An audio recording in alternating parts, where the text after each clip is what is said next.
မားအခုရောက်နေတာပြင်သစ်နိုင်ငံမှာပါဒါပေမဲ့အခုခေတ်ခီးသွားရင်စီကားနေပြင်သစ်တော့မဟုတ်ပါဘူး1993ခုနှစ်ကပြင်သစ်နိုင်ငံမှာဒါကတော့အဲ့ဒီခေတ်ကပြင်သစ်နိုင်ငံရဲ့အကျဉ်းထောင်တစ်ခုပါဒီအကျဉ်းထောင်ရဲ့ကျင်းမြောင်းတဲ့အခန်းလေးထဲမှာခင်ဗျတေးရန်ကြနေတဲ့အကျဉ်းသားတစ်ယောက်ကိုတွေ့ပါလိမ့်မယ်ကြည့်ရတာတော့လမ်းဘေးကတာမန်လူတစ်ယောက်လိုပဲနော်ဒါပေမဲ့မဟုတ်ဘူးဗျသူကပြင်သစ်ရဲ့အေဂရစ်ဘုရင်ကြီးပါသူကတော့ပြင်သစ်နိုင်ငံရဲ့နောက်ဆုံးတပ်ဦးဆောင်ပိုင်ဘုရင်လူးဝစ်စစ်စတီးပါထူးခြားတာကသူ့ကိုတခြားနိုင်ငံကကျူးကျော်သူတွေကဖမ်းထားတာမဟုတ်ဘဲနဲ့သူ့ရဲ့ပြည်သူတွေကပဲအကျဉ်းချထားတာပါဘုရင်ကြီးခမရဘလို့ဒီကိုရောက်နေရလဲလို့ခမရမေးလိုက်ပါတယ်ဘုရင်ကြီးကတပ်ပြင်းတစ်ချက်ချပြီးတော့ဟောဒီလိုမျိုးအတိတ်အကြောင်းကိုပြန်ပြောင်းလာပြောပြလိုက်ပါတော့တယ်အဲ့ဒီခေတ်ကပြင်သစ်မှာဘုရင်နဲ့ဘုရင်မအပြင်လူထမ်းသား3ရက်ရှိရဗျဒါကို the 3 East State လို့ခေါ်တယ်ပထမအဆင့်က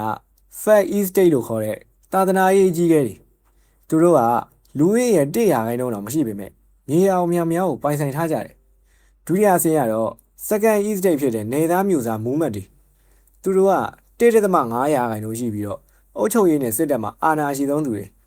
နောက်ဆုံးတတိယအဆင့်ကတော့ရှေ့နေဆရာဝန်ကနေလေသမားတွေအထိပါဝင်တဲ့68ရာခိုင်နှုန်းသောတာမန်ပြည်သူတွေဖြစ်တဲ့တပ် East State ပါပဲပြဿနာကအဲ့ဒီမှာစတာ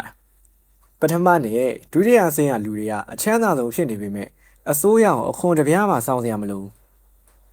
အဲ့ဒီစားအောက်ဆုံးက68ရာခိုင်နှုန်းသောတာမန်ပြည်သူတွေစီကနေအခွန်တွေမျိုးမျိုးကောက်ခံပြီးတော့သူတို့ရဲ့ဇိမ်ဟန်ဘဝကိုတိစောက်နေကြတာဒီကြားထဲ1956ကနေ1963အထိဂျာမနီနဲ့ရောအင်္ဂလိပ်နဲ့ရောစစ်ဖြစ်ပြီးတော့ရှုံးထားတာနိုင်ငံရေးဗန္ဒာကလုံးဝပြတ်နေပြီ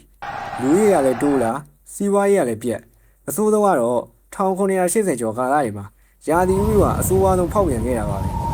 ရလကတော့ပေါင်ပေါင်တစ်လုံးရဲ့ဈေးနှုန်းကတာမန်အလုပ်သမားတစ်ယောက်ရဲ့တလစာလောက်ခတဲ့ပိုများသွားပြီးတော့လူတွေကလမ်းမပေါ်မှာဘိုက်စာလို့အော်ဟစ်ငိုယိုရင်သေကုန်ကြတာပါ1984လူဝစ်စစ်စတီနန်းတက်လာတဲ့အခါနိုင်ငံရဲ့ဒေဝါလီခံရမယ့်အခြေအနေကိုရောက်နေပြီဒီစီးပွားရေးပြက်ကတ်ကိုဖြေရှင်းဖို့သူက East State General လို့ခေါ်တဲ့လွှတ်တော်ကိုခေါ်လိုက်တယ်ဒါ185နှစ်အတွင်းမှာပထမဆုံးအကြိမ်ပြန်ခေါ်တာပါဒါပေမဲ့မဲပေးစနစ်ကလူဦးရေအလိုက်မဟုတ်တော့ဘဲနဲ့လူဒန်းသားတရက်ကိုတမဲပဲပေးတယ်အဲ့တော့အခွန်မဆောင်ခြင်းနဲ့ပထမနဲ့ဒုတိယအဆင့်ကလူတွေပေါင်းလိုက်ရင်2မဲဖြစ်သွားပြီပြည်သူတွေဘက်ကတမဲနဲ့ဘယ်တော့မှမနိုင်တော့ဘူးဒါကတကယ်ကိုမတရားတဲ့ဂိမ်းတစ်ခုလိုပါပဲဒီအချိန်မှာမိဖုရားကြီးမရိန်းအန်တိုနက်ကိုလည်းမမေ့နိုင်ဘူးဗျ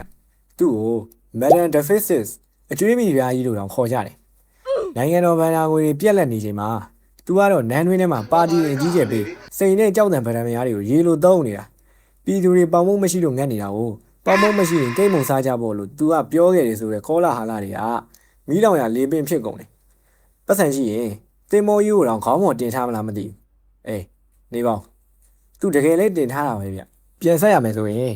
အဲ့လိုမမျှတမှုတွေကိုမကျင်လက်ကြတဲ့ပြည်သူကိုယ်စားလှယ်တွေက1989ဇွန်လ18ရက်မှာ National Assembly အမျိုးသားလွှတ်တော်ကိုကိုယ်တိုင်တည်ထောင်လိုက်ကြတယ်အဲ့ဒီထဲမှာ Robert Spear နဲ့ Dan Tron တို့လိုလူအရေးကိုပြောမဲ့ခေါင်းဆောင်တွေပါလာတယ်ဗျဘယင်ကသူတို့အစည်းအဝေးခန်းမှာတောက်ခတ်ပိတ်ပြလိုက်ပြီးတော့နှောက်ယှက်ဖို့ကြိုးစားပေမဲ့သူတို့ကလက်မလျှော့ပါဘူးဘယင်ပိတ်လိုက်တဲ့ခန်းမရဲ့ဟိုဘက်လန်းကအမိုးပိတ်တင်းတဲ့ကွင်းတစ်ခုစီပြောင်းသွားကြတယ်တကယ်ဟိုဘက်လန်းနေမှာအဲ့ဒီမှာပဲသူတို့ကနိုင်ငံအတွက်ဖွဲ့စည်းပုံအခြေခံဥပဒေတရက်မရမချင်းမခွဲဘူးလို့ဇွန်လ20ရက်နေ့မှာသစ္စာဆိုခဲ့ကြပါတယ်ဒါပြင်သစ်သမိုင်းကိုပြောင်းလဲစေခဲ့တဲ့ Turning Court Out ပါပဲဒီကြားတဲ့ဘယင်ကပြည်သူတွေရဲ့အားကိုးရဗန္ဒာရေးဝင်ကြီးကိုယာတုကထုတ်ပြလိုက်တဲ့အခါလူဒေါသမီးတောင်ပေါက်ကွဲတယ်လို့ဖြစ်သွားတယ်ကန်ဆိုးတာကပြည်သူတွေမှာတနက်ရှိပေမဲ့ရမ်းမုံမရှိဘူးဒါပေမဲ့ကန်ကောင်းကျင်တော့အဲ့ဒီရမ်းမုံတွေတူလောင်ထားတဲ့နေရာဘတ်စတိုင်းဆိုတဲ့ခန္ဓာကြီးပဲ1989ဇူလိုင်14ရက်မှာလူအုပ်ကြီးကဘတ်စတိုင်းကိုအတင်းအားနဲ့ဖူးနေတယ်ခန္ဓာကောင်းဆောင်ဒီလာနေရဲ့ခေါင်းကိုဖျက်ပြီးတော့လှန်စုပ်မှာထိုးမြို့ထဲမှာလှည့်ပြန်ကြတယ်အဲ့ဒီချိန်ဘယင်လူဝစ်စစ်တီကနန်းတော်ထဲမှာအေးစိအိပ်ပျော်နေတော့တယ်နောက်ဆုံးမှာဒေါသထွက်နေတဲ့အမျိုးသမီးတွေဥဆောင်တဲ့လူအုပ်ကြီးကဘတ်စတိုင်းနန်းတော်ရဲ့အထိဝင်စီးခဲ့တယ်ဘယင်တပ်သားတွေကိုလည်းခေါင်းဖြတ်ပြီးလှန်စုပ်မှာထိုးထားကြသေးတယ်ဗျအဲ့ခေတ်ကပြင်သစ်တွေအဲ့လိုလုပ်ရတာတော်တော်သဘောကျပုံပဲထားပါ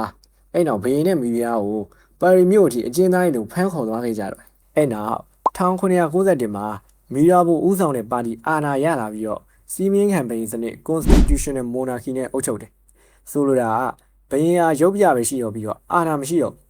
အဖြစ်ပြက်တစ်ခုမှဆိုရင်ဘယင်လူးဝစ်ကိုတော်လိုင်းရေးသမားတွေကအတင်းကျပ်ဖိအားပေးပြီးတော့တော်လိုင်းရေးအုပ်ထုပ်ကိုစောင်းခိုင်းခဲ့တယ်။ခင်ဗျာဒီရုပ်ကိုကြည့်လိုက်။လုံးဝမဝစ်ချင်မဲ့အရှက်တော်ခွဲဝစ်နေရတဲ့ရုပ်မြ။နောက်ဆုံးပါဘယင်ကပြည်ပကိုထွက်ပြေးဖို့ကြံတယ်။1991ဇွန်လ20ရက်ညတကောင်မှာအစည်းအကမ်းပုံစံရုပ်ဖြတ်ဘင်းကြီးခင်ဗျာတရခုချုပ်ဖို့မေ့နေရဗျ။အစည်းအကမ်းပုံစံရုပ်ဖြတ်ပြီးတော့ညီပရရဲ့ဇာတိဩစတြေးလျဘက်ကိုမြင်းရထားနဲ့ခိုးထွက်ခဲ့ပြီမဲ့ဗရိမြို့မှာလူမိသွားတယ်။ဒါသူ့ရဲ့ညီကုန်းပါပဲ။သူ့ကိုပါရီမြို့အထိပြန်လည်ခေါ်ဆောင်သွားပြီးတော့ပြည်သူလူထုကလည်းသူ့ကိုတိုင်းပြည်အပေါ်သစ္စာဖောက်သူလို့သတ်မှတ်လိုက်ကြပါပြီ။ပြင်သစ်မှာဖြစ်ပျက်နေတဲ့ဒီဒေါ်လာရေးဟာဥရောပတိုက်မှာရှိတဲ့တခြားတပ်ဦးဆက်မှန်ဘရင်စနစ်နဲ့နိုင်ငံတွေကိုပါချင်းချောက်မှုကြီးဖြစ်လာတယ်။1990နှစ်မှာပြင်သစ်ကဩစတြေးလျကိုစစ်ကြင်ရခဲ့တယ်။ဩစတြေးလျမဟာမိတ်ပရက်ရှားစစ်တင်နာပတိကလူးဝစ်ဘရင်ကိုတခုခုလုပ်ရင်ပါရီမြို့ကိုမြေလံပစ်မယ်လို့ချင်းချောက်ခဲ့ပေမဲ့တော်လိုင်းရေးသမားတွေကအဲ့ဒါကိုဂယုမဆိုင်ပဲပြောင်းပြန်လုပ်ခဲ့တယ်။1990နှစ်ဩဂုတ်လမှာလမ်းတော်ကိုထပ်မံစီးနှင်းပြီးတော့ဘရင်ကိုယာတို့ကအပြီးတိုင်ဖယ်ရှားကအကျဉ်းချလိုက်တော့တယ်။စက်တင်ဘာ21ရက်နေ့မှာတော့ဘရင်စနစ်ကိုအပြီးတိုင်ဖျက်သိမ်းပြီးတော့ပထမပြင်သစ်သမ္မတနိုင်ငံကိုထူထောင်လိုက်ကြတယ်။ဒီတော့ခမရဒီဘရင်ကြီးဘာလို့အခုဖမ်းခံလိုက်ရလဲသိလောက်ပြီးထင်ပါတယ်။ဒါပေမဲ့ဒါအစပဲရှိပါသေးတယ်။ဒီဒေါ်လာရေးကြီးမှာဘရင်တွေမကပဲတော်လိုင်းခေါင်းဆောင်တွေပါဘလို့သွေးစွန်းခဲ့ကြသလဲ။ဘာတွေဆက်ဖြစ်မလဲဆိုတာကိုနောက်ဗီဒီယိုမှာကျွန်တော်နဲ့အတူဆက်လက်အဖြေရှာကြည့်အောင်ဗျာ။ဒီဗီဒီယိုကြရင် like လုပ်ပြီးတော့ channel ကိုလည်း subscribe လုပ်ထားကြပါဦးဗျ။ comment မှာလည်းဝင်ရောက်ဆွေးနွေးငြင်းခုန်သွားလို့ရပါတယ်။အားလုံးပဲတွေးတောနိုင်ကြပါစေဗျာ။